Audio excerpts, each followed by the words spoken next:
Nyt kun ei ole niin varsinaisesti muotorajoitteita, kun tietokone voi leikata millin tarkasti palapelin, niin tehdään vähän niin kuin erityyppinen, että otetaan inspiraatiota vaikka näistä Pohjois-Karjalan näistä kallioista ja kivistä ja järkeleistä.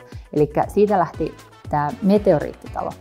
Meteoriitista lähti idea tämmöiseen niin kuin veistoksellisten CLT-rakennusten mallistoksi, jolle annettiin nimeksi Kosmos. Ja tähän kosmosmallistoon kuuluu UFO-minitalo, joka on siis siirrettävä talo. Ja siinä oli ajatus testata sellaista ideaa, että voisiko niin kuin mökitkin olla vähän niin kuin design-esineitä. Tuossa sisäänkäynnin luona oli tällainen interaktiivinen mediahuone. Eli siinä taas on testattu sitä, että voiko puupintoja käyttää niin kuin ihan käyttöliittymänä erilaisiin digitaalisiin palveluihin.